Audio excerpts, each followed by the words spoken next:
I mean, from a business standpoint, wanting to take over the world, literally, of professional wrestling, it's the right call. They're acquiring things. Obviously, what I feel like the bigger picture with this, WWE, obviously, when they go into a territory, it'd be great if they had their own. They tried that with NXT in the UK, and NXT was supposed to grow into a worldwide developmental brand. It was, but do you know what? Do you know why they brought up NXT UK? Because you mentioned it. Do you know why they started that? No, I do not. Was because ITV, which was the home for many, many years of World of Sport, and on the World of Sport sports block, wrestling was on for decades, and ITV wanted to bring back wrestling. It was more like a Saturday morning thing, I guess. WWE got wind of it, and they couldn't have that, so they ended up bringing up NXT UK, signing a load of UK-based independent wrestlers, and then didn't really do anything with them, just to have an exclusive on them so they couldn't be on the ITV show. Oh, I do remember that, actually. I remember that story coming out. They did get Gunther. So if they got anybody, it was like Punk with ECW. One guy came out of that over. And, that was good for Gunther to get that weight off, because he was people don't remember, he got himself in incredible shape from what he was as Walter. So good on him for doing that. But now it looks like the actual WWE brand is going to, and I'm sure there's going to be ID independent everywhere in the world. This is great for the company, for the portfolio.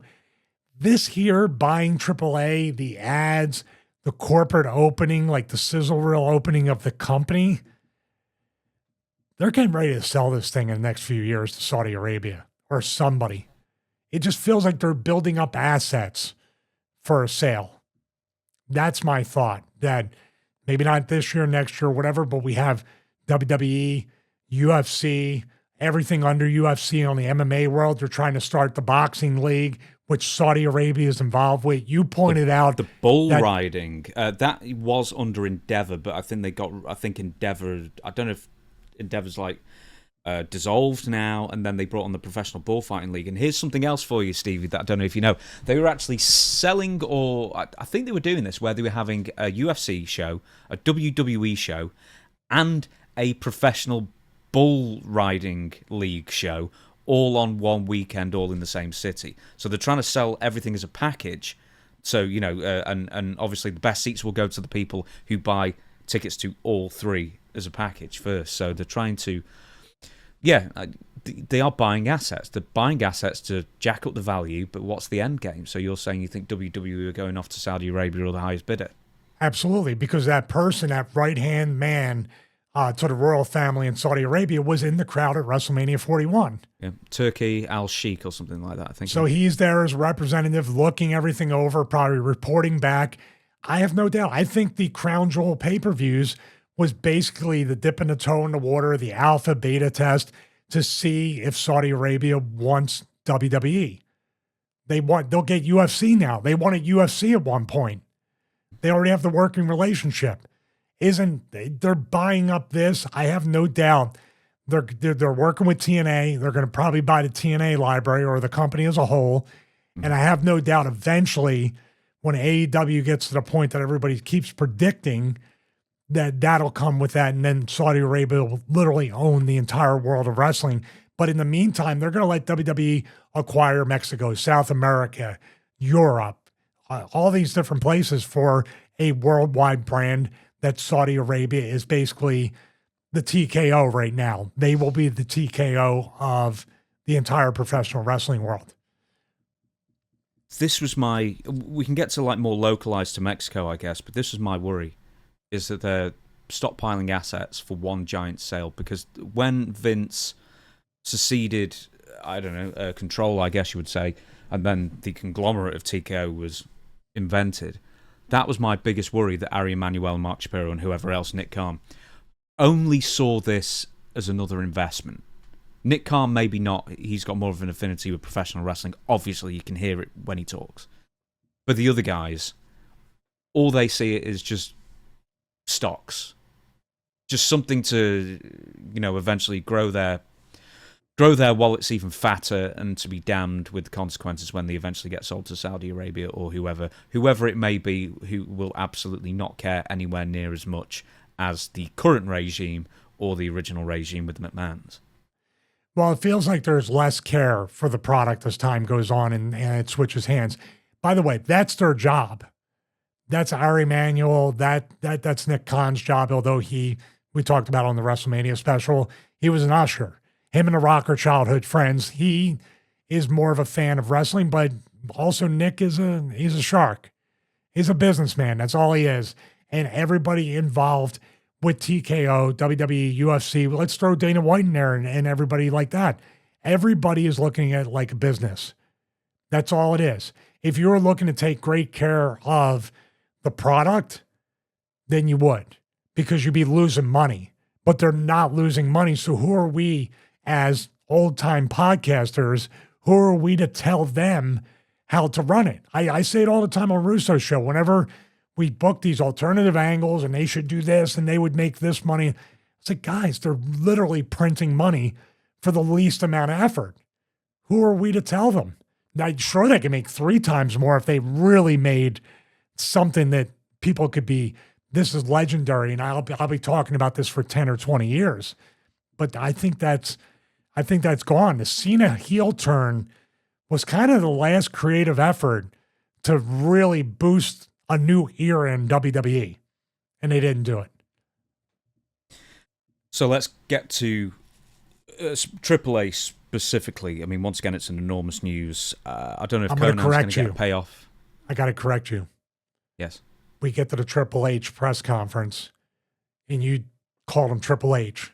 Please put some respect on the self-proclaimed lucha wrestling fan, Triple H. There we go. I'm sorry. Should I Paul Triple H? I've been around him when he talked about lucha. It was not self-proclaimed fan. Trust me. Really? Oh, yeah. He would bury them all the time whenever. Look at these guys forget what I was going to say. Right, you need to tell us more.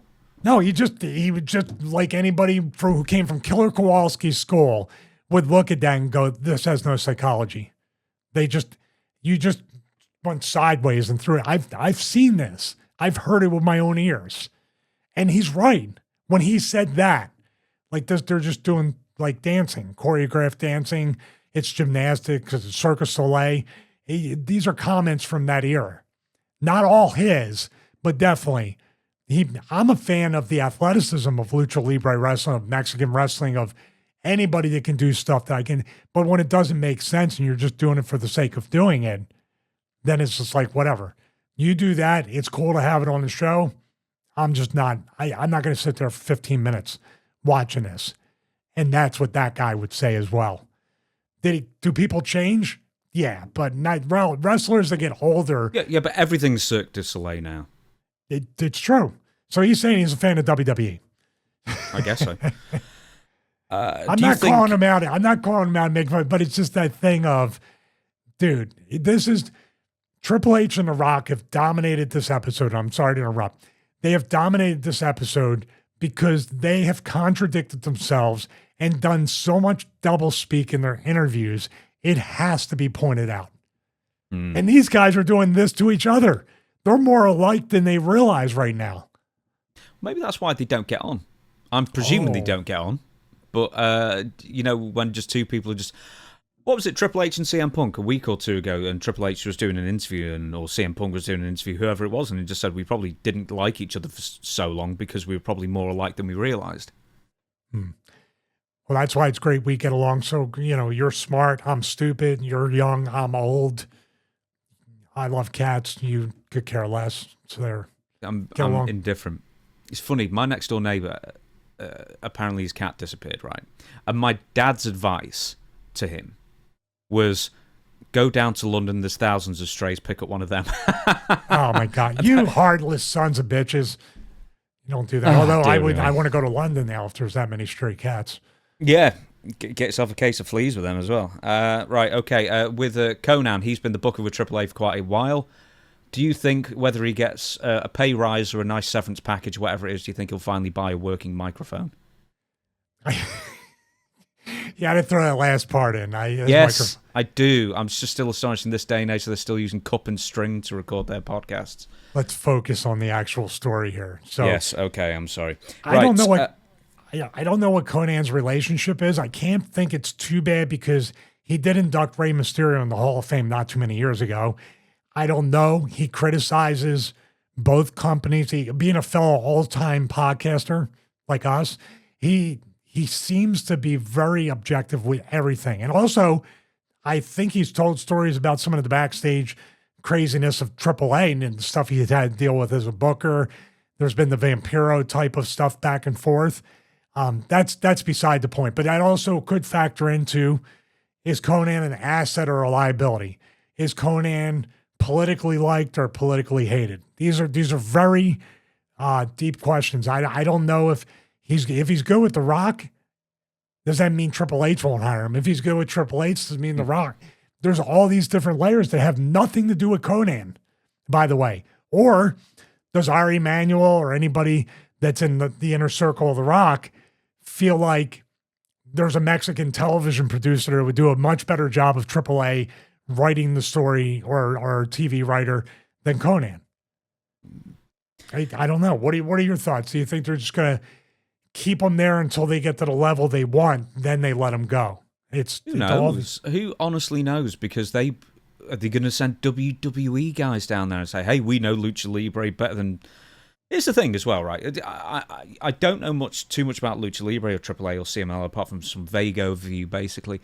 But as far as I can gather, AAA is not traditional Lucha Libre. That is Americanized style Lucha Libre. You know, more of the hardcore stuff and the blood and whatever else, whereas it's CMLL that is flying the flag for the traditional Lucha Libre. And I'm wondering if WWE thought it was a good idea to buy AAA because they have seen in the last couple of years the resurgence of CMLL from like near bankruptcy. They were dying at one point a few years ago. I don't know if it's like post or pre-COVID, but they were, maybe even post-COVID, they were doing terrible business. They turned it around. I think Mystico is still their top draw. Is that Sin Cara? Yeah, the original Sin Cara Mystico. I mean, he was dead in Mexico for years. It took him years to get his popularity back, I guess. But there's a huge money draw down there, along with a bunch of other people for CMLL. But the point is are they seeing now CMLL selling out arenas like almost never before? Well, why can't AAA do that? Which AAA is on more hard times than they used to be. Something they can buy for fairly cheap. They know it works in Mexico. WWE crossover, and also Triple H has said that they want to break in more in South America as a whole as well. So they can do that with the AAA brand. They can do that with the NXT brand and WWE as well. So I mean, there is some thought, some genuine thought to expansion as well with the acquisition. Well, here's a question about that. Since CML is doing so great, they want to buy AAA, or they have bought AAA, and they're going to raise AAA up to, beat out CMLL. Do you think they're going to be in a position to buy CMLL after that and take over the whole territory? Aren't they already in a position to do that? Well, they're in a position, but to get it at a lower price because the business isn't as good. AAA is starting to beat them and draw more crowds. I don't know. I will say this, though. Conan will be very, very important for the relationships and the way working with local entities, if you know what I mean. Conan's much more connected and has his ear to the ground there to know how to navigate and work and promote the shows. It's very much the Wild Wild West down there from what I've heard over the years. And it can not be the safest place if you're not familiar with the way to operate down there. Yeah, he's been an envoy for decades. He was for ECW, he was for WCW, probably was for Japan as well. So, I mean, he would be someone who's great to keep on side as well. I'm going to probably skip the Triple H quote. He's keeping the microphone, he said. He just texted me. Oh, good. Not getting rid of it. You need to give him some advice of which one to get. Conan actually in 2013 advised the Pena family, who are the owners of AAA, to not sell to WWE because essentially he's got the same concerns back then and probably now that you do now and everybody else who's concerned about it, is that the minute we do something WWE don't like, they're going to change it. And there's nothing we can do about it. We can't give them this type of power. So, I mean, I wonder if his opinion has changed since Vince has gone and Triple H is in charge now. Maybe he feels that Triple H, as self-confessed Lucha Libre fan Triple H, would be more sympathetic to AAA's way of doing things and let them be more autonomous. Yeah, I think there's a bigger play here that I just realized. WrestleMania in Mexico. I don't think they would. They'd be tempted. I mean, some of those big stadiums and international. I feel like they should go to maybe London or Wembley first, or Japan or other places. But They'll go Saudi Arabia first, and I'll tell you why. It's because they'll pay more money, and in general, things are cheaper down in Mexico. They may not be able to charge the ticket prices they want to. They will only take a WrestleMania or another big pay-per-view like SummerSlam or Royal Rumble, whatever it is, or even whatever it is in Paris happening in a couple of months. They want the cities to pay. They want the cities to pay to bring WWE in. Will Mexico City pay WWE what they want, and then can they make more money on the ticket sales to make it worth their while? Beyond Saudi Arabia, which we know that Saudi Arabia will pay. They pay $50 million a year. I don't know if it's $50 million a year or $50 million a show for them Saudi Arabia stinkeroo shows that are mostly terrible. They probably pay $100 million plus for a WrestleMania. And ultimately, that's what WWE is looking at. They're looking at the bottom line. Well, great points. I kind of revised my statement. I look forward to WWE Women's Evolution coming to Mexico. NXT TakeOver. NXT TakeOver. In your house, coming back to Mexico. I'd so watch that. I loved it. We need to bring Todd Pettengill back, man. Oh, they might send him to Mexico or South America. Yeah, they might well do. Might never get him back. The Pena family was shot for a long time at WrestleMania 41 in the crowd, cheering along and everything. Says the acquisition will take place soon. There's a Worlds Collide crossover show booked for June 7th. I can't remember where it was, whether it was San Jose or something like that, but it was toward the border, I guess. You know, it's not going to be in like Portland. San Jose's north. It's probably San Diego or somewhere San close. Diego, I'm sorry, yeah. It's my American geography. I'm not from there, you know. I wonder what CMLL will do in response, if anything. Well, where's Tony Khan? You have a question, I think, in the notes about Tony Khan. Yeah. Okay. Well, that's Tony Khan one, doubled exactly. down because Tony Khan had a relationship with AAA. I remember Chris Jericho working some shows and other people. So, is there somebody reaching out? I could have sworn Jericho worked. Jeff Jarrett worked it. That's where the dude went to dive on him and ended up hitting the promoter's wife on the dive. Did he? Yeah. When? Yeah, it happened. This is a Mandela effect again. No, Jeff was in a match. I remember Jeff Jarrett threw like tacos at somebody or did something crazy and got heat over it into the crowd. Jericho wrestled for CMLL, by the way, not AAA. Who was it? CMLL. Oh, Jeff Jarrett? Wrestled. Yeah, Chris Jericho wrestled Mystico. Then it must have been but I could have swore somebody in AEW wrestled. Was it Omega?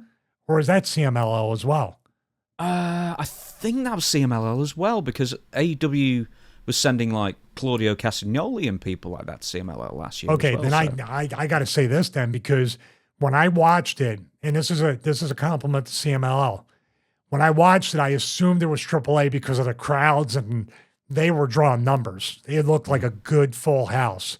That's why I assumed it was AAA, because CMLL was considered at that one time to be a smaller kind of independent that drew less crowds, correct? But you said they turned it around. They were I think that they're the longest established professional wrestling company. I'm talking about during that era post-COVID. I saw some shows on YouTube that. They were doing horrible, but no, yeah, they're bringing in the fans big time. Okay, like I'm sorry. I time. gotta brush up on my international stuff. I'm sorry. I'm not a self-proclaimed lucha fan. I'm sorry. No, not like Triple H, I'll tell you. One more thing before we sort of shut down this thought process and shut down the show as a whole. Do you know who, unless you're reading it right now off your format, do you know who the champion of AAA is? No, I'm about to look at it, but tell me. Alberto Del Rio. Ooh. How long is he going to be champion for? Can we measure it in microseconds? Del Rio is the champion of AAA right now. And WWE just bought AAA. He is. I mean, what do you think he's thinking right now? He's got to know, like, there's no way, or I'm on borrowed time.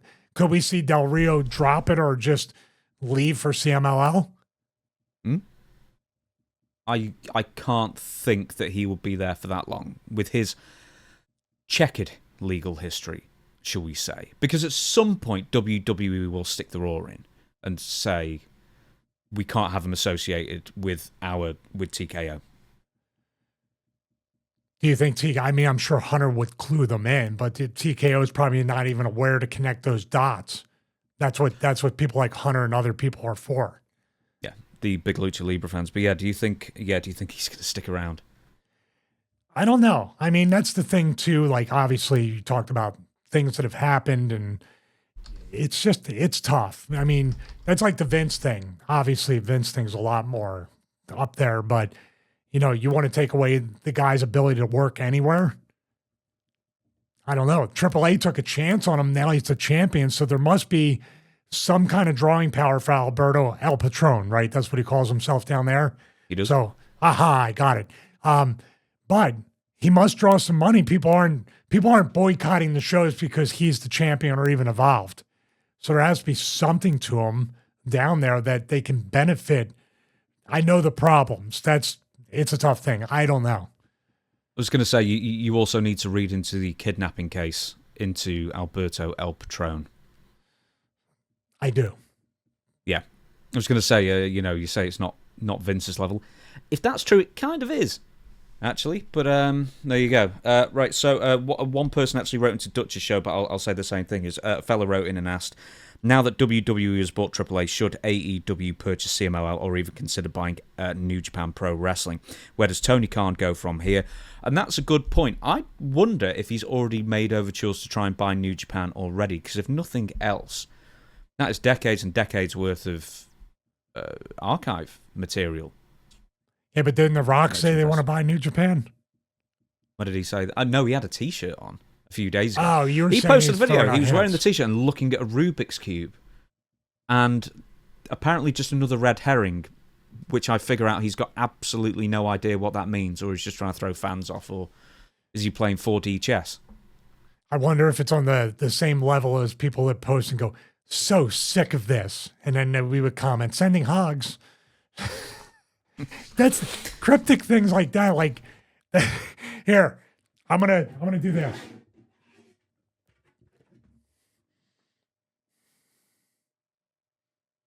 I'm holding up a Rodecaster Pro 2 cover and a mouse while wearing a black shirt. Well, you'll just have to find out when we pivot. Yeah. No, but I'm saying that's like I hold the Rubik's Cube, I'm wearing a New Japan shirt, and the general person's like, what? What am I supposed to figure out? What? Yeah, but it'd be nice if there was an idea that actually there was a reason for him doing these things. But just more and more, there just seems to be, it's chaos theory. Just it's things almost are happening, like and there's if he was in his 60s or 70s, I'd be like, this dude needs to be tested for like dementia or Alzheimer's. Just to take a picture of me holding a Rubik's Cube. Oh, I forgot my New Japan shirt. Let me put it on. Hey, it's better. Hey, it's right up there with the sex doll thumbnail face that everybody complains about here.